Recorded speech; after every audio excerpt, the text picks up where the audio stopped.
नारद जी ने पूछा, महादेव, महाद्वादशी अर्थात एकादशी का उत्तम व्रत कैसा होता है? सर्वेश्वर प्रभु, उसके व्रत से जो कुछ भी फल प्राप्त होता है उसे बताने की कृपा कीजिए। महादेव जी ने कहा, ब्राह्मण, यह एकादशी महान पुण्य को देने वाली है। श्रेष्ठ मुनियों को भी इसका अनुष्ठान करना चाहिए। विशेष विशेष नक्षत्रों का योग होने पर यह तिथि जया, विजया तथा जयंती तथा पाप नाशिनी इन 4 नामों से विख्यात होती है। ये सभी पापों का नाश करने वाली है। इनका व्रत अवश्य करना चाहिए। जब शुक्ल पक्ष की एकादशी को पुनर्वसु नक्षत्र हो तो वह उत्तम तिथि जया कहलाती है। उसका व्रत करने से मनुष्य निश्चय ही पाप से मुक्त हो जाता है। जब शुक्ल पक्ष की द्वादशी को श्रवण नक्षत्र हो तो वह उत्तम तिथि विजया के नाम से विख्यात होती है। इसमें किया हुआ दान और ब्राह्मण भोजन सहस्त्र गुना फल देने वाला है तथा होम और उपवास तो सहस्त्र गुने से भी अधिक फल देता है। जब शुक्ल पक्ष की द्वादशी को रोहिणी नक्षत्र हो तो वह तिथि जयंती कहलाती है। वह सब पापों को हरने वाली है। उस तिथि को पूजित होने पर भगवान गोविंद निश्चय ही मनुष्य के सब पापों को धो डालते हैं। जब कभी शुक्ल पक्ष की द्वादशी को पुष्य नक्षत्र हो तो वह महापुण्यमयी पाप नाशिनी तिथि कहलाती है। जो 1 वर्ष तक प्रतिदिन 1 प्रस्थ तिल दान करता है तथा जो केवल पाप नाशिनी एकादशी का उपवास करता है, उन दोनों का पुण्य समान होता है। उस तिथि को पूजित होने पर संसार के स्वामी सर्वेश्वर श्री हरि संतुष्ट होते हैं तथा प्रत्यक्ष दर्शन भी देते हैं। उस दिन प्रत्येक पुण्य कर्म का अनंत फल माना गया है। सगर नंदन, ककुस्थ, नहुष तथा राजा गाधी ने उस तिथि को भगवान की आराधना की थी, जिससे भगवान ने इस पृथ्वी पर उन्हें सब कुछ दिया था। उस तिथि के सेवन से मनुष्य 7 जन्मों के कायिक, वाचिक और मानसिक पाप से मुक्त हो जाता है। इसमें तनिक भी संदेह नहीं है। पुष्य नक्षत्र से युक्त एकमात्र पाप नाशिनी एकादशी का व्रत करके मनुष्य 1000 एकादशियों के व्रत का फल प्राप्त कर लेता है। उस दिन स्नान, दान, जप, होम, स्वाध्याय और देव पूजा आदि जो कुछ भी किया जाता है उसका अक्षय फल माना गया है। इसलिए प्रयत्न पूर्वक इसका व्रत करना चाहिए। जिस समय धर्मात्मा राजा युधिष्ठिर पंचम अश्वमेध यज्ञ का स्नान कर चुके, उस समय उन्होंने यदुवंशावंतस भगवान श्री कृष्ण से इस प्रकार प्रश्न किया। युधिष्ठिर बोले, प्रभु, नक्त व्रत तथा एक भुक्त व्रत का पुण्य एवं फल क्या है? जनार्दन, यह सब मुझे बताइए। श्री भगवान ने कहा, कुंती नंदन, हेमंत ऋतु में जब परम कल्याणमय मार्गशीर्ष मास आए तब उसके कृष्ण पक्ष की द्वादशी तिथि को उपवास अर्थात व्रत करना चाहिए। उसकी विधि इस प्रकार है। दृढ़तापूर्वक उत्तम व्रत का पालन करने वाला शुद्ध चित्त पुरुष दशमी को सदा एक भुक्त रहे अथवा शौच, संतोष आदि नियमों के पालन पूर्वक नक्त व्रत के स्वरूप को जानकर उसके अनुसार एक बार भोजन करे। दिन के 8वें भाग में जब सूर्य का तेज मंद पड़ जाता है उसे नक्त जानना चाहिए। रात को भोजन करना नक्त नहीं है। गृहस्थ के लिए तारों के दिखाई देने पर नक्त भोजन का विधान है और सन्यासी के लिए दिन के 8वें भाग में, क्योंकि उसके लिए रात में भोजन का निषेध है। कुंती नंदन, दशमी की रात व्यतीत होने पर एकादशी को प्रातःकाल व्रत करने वाला पुरुष व्रत का नियम ग्रहण करे तथा सवेरे तथा मध्याह्न को पवित्रता के लिए स्नान करे। कुएं का स्नान निम्न श्रेणी का है। बावली में स्नान करना मध्यम, पोखरे में उत्तम तथा नदी में उससे भी उत्तम माना गया है। जहाँ जल में खड़ा होने पर जल जंतुओं को पीड़ा होती हो, वहाँ स्नान करने पर पाप और पुण्य बराबर होता है। यदि जल को छानकर शुद्ध कर ले तो घर पर भी स्नान करना उत्तम माना गया है। इसलिए पांडव श्रेष्ठ घर पर उक्त विधि से स्नान करें। स्नान के पहले निम्नांकित मंत्र पढ़कर शरीर में मृतिका लगा लें। अश्वक्रांते रथक्रांते विष्णुक्रांते वसुंधरे मृतिके हर में पापम यन्मया पूर्व संचितम। वसुंधरे, तुम्हारे ऊपर अश्व और रथ चला करते हैं। भगवान विष्णु ने भी वामन अवतार धारण कर तुम्हें अपने पैरों से नापा था। मृतिके, मैंने पूर्व काल में जो पाप संचित किया है उस मेरे पाप को हर लो। व्रती पुरुष को चाहिए कि वह एक चित्त और दृढ़ संकल्प होकर क्रोध तथा लोभ का परित्याग कर दे।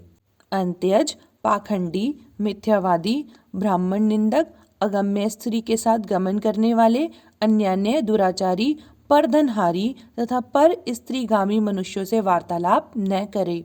भगवान केशव की पूजा करके उन्हें नैवेद्य भोग लगाए। घर में भक्ति युक्त मन से दीपक जलाकर रखे। पार्थ उस दिन निद्रा और मैथुन का परित्याग करे। धर्मशास्त्र से मनोरंजन करते हुए संपूर्ण दिन व्यतीत करे। नृपश्रेष्ठ भक्ति युक्त होकर रात्रि में जागरण करे। ब्राह्मणों को दक्षिणा दे और प्रणाम करके उनसे त्रुटियों के लिए क्षमा मांगे। जैसी कृष्ण पक्ष की एकादशी है वैसी ही शुक्ल पक्ष की भी है। इसी विधि से उसका भी व्रत करना चाहिए। पार्थ, द्विज को उचित है कि वह शुक्ल और कृष्ण पक्ष की एकादशी के व्रती लोगों में भेद बुद्धि न उत्पन्न करे। शंकोद्धार तीर्थ में स्नान करके भगवान गदाधर का दर्शन करने से जो पुण्य होता है तथा संक्रांति के अवसर पर 4 लाख का दान करके जो पुण्य प्राप्त किया जाता है वह सब एकादशी व्रत की 16वीं कला के बराबर भी नहीं है। प्रभास क्षेत्र में चंद्रमा और सूर्य के ग्रहण के अवसर पर स्नान दान से जो पुण्य होता है वह निश्चय ही एकादशी को उपवास करने वाले मनुष्य को मिल जाता है। केदार क्षेत्र में जल पीने से पुनर्जन्म नहीं होता। एकादशी का भी ऐसा ही महात्म्य है। यह भी गर्भवास का निवारण करने वाली है। पृथ्वी पर अश्वमेध यज्ञ का जो फल होता है उससे 100 गुना अधिक फल एकादशी व्रत करने वाले को मिलता है। जिसके घर में तपस्वी एवं श्रेष्ठ ब्राह्मण भोजन करते हैं उसको जिस फल की प्राप्ति होती है वह एकादशी व्रत करने वाले को भी अवश्य मिलता है। वेदांगों के पारगामी विद्वान ब्राह्मण को सहस्त्र गोदान करने से जो पुण्य होता है उससे 100 गुना पुण्य एकादशी व्रत करने वाले को प्राप्त होता है। इस प्रकार व्रती को वह पुण्य प्राप्त होता है जो देवताओं के लिए भी दुर्लभ है। रात को भोजन कर लेने पर उससे आधा पुण्य प्राप्त होता है तथा दिन में एक बार भोजन करने से देहधारियों को नक्त भोजन का आधा फल मिलता है। जीव जब तक भगवान विष्णु के प्रिय दिवस एकादशी को उपवास नहीं करता तभी तक तीर्थ, दान और नियम अपने महत्व की गर्जना करते हैं। इसलिए पांडव श्रेष्ठ, तुम इस व्रत का अनुष्ठान करो। कुंती नंदन, यह गोपनीय एवं उत्तम व्रत है जिसका मैंने तुमसे वर्णन किया है। हजारों यज्ञों का अनुष्ठान भी एकादशी व्रत की तुलना नहीं कर सकता। युधिष्ठिर ने पूछा, भगवन, पुण्यमयी एकादशी तिथि कैसे उत्पन्न हुई? इस संसार में क्यों पवित्र मानी गई तथा देवताओं को कैसे प्रिय हुई? श्री भगवान बोले, कुंती नंदन, प्राचीन समय की बात है। सतयुग में मुर नामक दानव रहता था। वह बड़ा ही अद्भुत, अत्यंत रौद्र तथा संपूर्ण देवताओं के लिए भयंकर था। उस काल रूपधारी दुरात्मा महासुर ने इंद्र को भी जीत लिया था। संपूर्ण देवता उससे परास्त होकर स्वर्ग से निकाले जा चुके थे और शंकित तथा भयभीत होकर पृथ्वी पर विचरा करते थे। एक दिन सब देवता महादेव जी के पास गए। वहाँ इंद्र ने भगवान शिव के आगे सारा हाल कह सुनाया। इंद्र बोले, महेश्वर, ये देवता स्वर्गलोक से भ्रष्ट होकर पृथ्वी पर विचर रहे हैं। मनुष्यों में रहकर इनकी शोभा नहीं होती। देव, कोई उपाय बतलाइए, देवता किसका सहारा लें? महादेव जी ने कहा, देवराज, जहाँ सबको शरण देने वाले, सबकी रक्षा में तत्पर रहने वाले जगत के स्वामी भगवान गरुड़ ध्वज विराजमान हैं, वहाँ जाओ, वे तुम लोगों की रक्षा करेंगे। भगवान श्री कृष्ण कहते हैं, युधिष्ठिर, महादेव जी की बात सुनकर परम बुद्धिमान देवराज इंद्र संपूर्ण देवताओं के साथ वहां गए। भगवान गदाधर क्षीर सागर के जल में सो रहे थे। उनका दर्शन करके इंद्र ने हाथ जोड़कर स्तुति आरंभ की। इंद्र बोले, देव देवेश्वर, आपको नमस्कार है।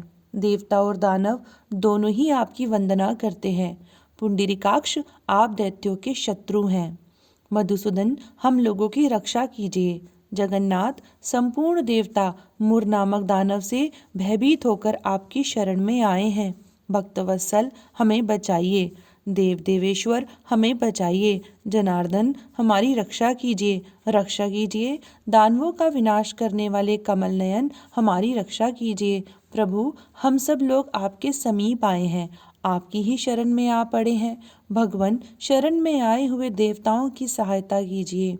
देव, आप ही पति, आप ही मति, आप ही कर्ता और आप ही कारण हैं। आप ही सब लोगों की माता और आप ही इस जगत के पिता हैं।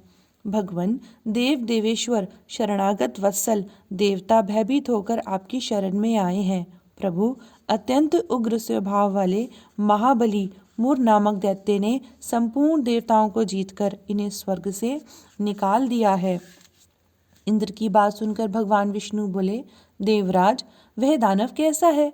उसका रूप और बल कैसा है तथा उस दुष्ट के रहने का स्थान कहाँ है?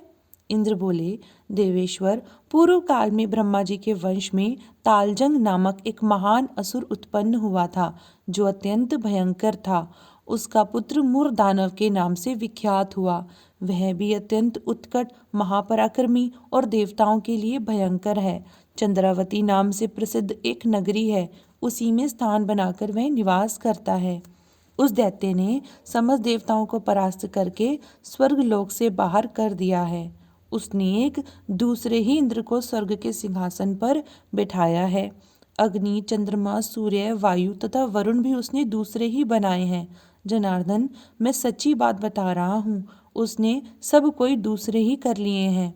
देवताओं को तो उसने प्रत्येक स्थान से वंचित कर दिया है। इंद्र का कथन सुनकर भगवान जनार्दन को बड़ा क्रोध हुआ। वे देवताओं को साथ लेकर चंद्रावती पुरी में गए। देवताओं ने देखा दैत्यराज बारंबार गर्जना कर रहा है। उससे परास्त होकर संपूर्ण देवता 10 दिशाओं में भाग गए। अब वह दानव भगवान विष्णु को देखकर बोला, खड़ा रह, खड़ा रह। उसकी ललकार सुनकर भगवान के नेत्र क्रोध से लाल हो गए। वे बोले, अरे दुराचारी दानव, मेरी इन भुजाओं को देख। यह कहकर श्री विष्णु ने अपने दिव्य बाणों से सामने आए हुए दुष्ट दानवों को मारना आरंभ किया। दानव भय से विहल हो उठे। पांडुनंदन, तत्पश्चात श्री विष्णु ने दैत्य सेना पर चक्र का प्रहार किया। उससे छिन्न भिन्न होकर सैकड़ों योद्धा मौत के मुख में चले गए। उसके बाद भगवान मधुसूदन बद्रिकाश्रम को चले गए। वहाँ सिंगावती नाम की गुफा थी, जो 12 योजन लंबी थी। पांडुनंदन, उस गुफा में एक ही दरवाजा था। भगवान विष्णु उसी में सो रहे। दानव मूर भगवान को मार डालने के उद्योग में लगा था। वह उनके पीछे लगा रहा। वहां पहुंचकर उसने भी उसी गुफा में प्रवेश किया। वहां भगवान को सोते देख उसे बड़ा हर्ष हुआ। उसने सोचा, यह दानवों को भय देने वाला देवता है, अतः निसंदेह इसे मार डालूंगा। युधिष्ठिर, दानव के इस प्रकार विचार करते ही भगवान विष्णु के शरीर से एक कन्या प्रकट हुई, जो बड़ी ही रूपवती, सौभाग्यशालिनी तथा दिव्य अस्त्र शस्त्रों से युक्त थी। वह भगवान के तेज के अंश से उत्पन्न हुई थी। उसका बल और पराक्रम महान था। युधिष्ठिर, दानवराज मूर ने उस कन्या को देखा। कन्या ने युद्ध का विचार करके दानव के साथ युद्ध के लिए याचना की। युद्ध छिड़ गया। कन्या सब प्रकार की युद्ध कला में निपुण थी। वह मूर नामक महान असुर उसके हुंकार मात्र से राख का ढेर हो गया। दानव के मारे जाने पर भगवान जाग उठे। उन्होंने दानव को धरती पर पड़ा देख पूछा, मेरा यह शत्रु अत्यंत उग्र और भयंकर था, किसने इसका वध किया है? कन्या बोली, स्वामिन, आपकी ही प्रसाद से मैंने इस महादैत्य का वध किया है। श्री भगवान ने कहा, कल्याणी, तुम्हारे इस कर्म से तीनों लोकों के मुनि और देवता आनंदित हुए हैं। अतः तुम्हारे मन में जैसी रुचि हो उसके अनुसार मुझसे कोई वर मांगो। देव दुर्लभ होने पर भी वह वर मैं तुम्हें दूंगा, इसमें तनिक भी संदेह नहीं है।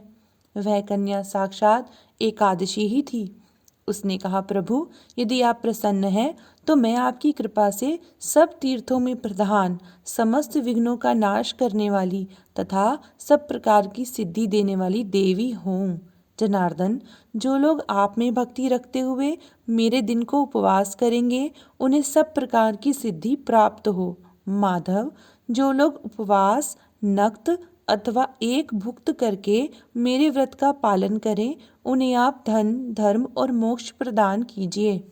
श्री विष्णु बोले, कल्याणी, तुम जो कुछ चाहती हो वह सब पूर्ण होगा। भगवान श्री कृष्ण कहते हैं, युधिष्ठिर, ऐसा वर पाकर महाव्रता एकादशी बहुत प्रसन्न हुई। दोनों पक्षों की एकादशी समान रूप से कल्याण करने वाली है। इसमें शुक्ल और कृष्ण का भेद नहीं करना चाहिए। यदि उदय काल में थोड़ी सी एकादशी, मध्य में पूरी द्वादशी और अंत में किंचित त्रयोदशी हो तो वह त्रिस्पर्शा एकादशी कहलाती है। वह भगवान को बहुत ही प्रिय है। यदि एक त्रिस्पर्शा एकादशी का उपवास कर लिया जाए तो एक सहस्त्र एकादशी व्रतों का फल प्राप्त होता है तथा इसी प्रकार द्वादशी में पारण करने पर सहस्त्र गुना फल माना गया है। अष्टमी, एकादशी, षष्ठी, तृतीया और चतुर्दशी यदि ये पूर्व तिथि से विद्ध हों तो इनमें व्रत नहीं करना चाहिए। परिवर्तनी तिथि से युक्त होने पर ही इनमें उपवास का विधान है। पहले दिन दिन में और रात में भी एकादशी हो तथा दूसरे दिन केवल प्रातःकाल एक दंड एकादशी रहे तो पहली तिथि का परित्याग करके दूसरे दिन की द्वादशी युक्त एकादशी को ही उपवास करना चाहिए। यह विधि मैंने दोनों पक्षों की एकादशी के लिए बताई है। जो मनुष्य एकादशी को उपवास करता है वह वैकुंठ धाम में, जहाँ साक्षात भगवान गरुड़ ध्वज विराजमान है, जाता है। जो मानव हर समय एकादशी के महात्म्य का पाठ करता है उसे सहस्त्र गोदानों के पुण्य का फल प्राप्त होता है। जो दिन या रात में भक्ति पूर्वक इस महात्म्य का श्रवण करते हैं वे निसंदेह ब्रह्म हत्या आदि पापों से मुक्त हो जाते हैं। एकादशी के समान पाप नाशक व्रत दूसरा कोई नहीं है। श्रीमन नारायण नारायण नारायण, जप मन नारायण नारायण नारायण। हरे कृष्ण कृष्ण कृष्ण हरे हरे, हरे राम राम राम हरे हरे।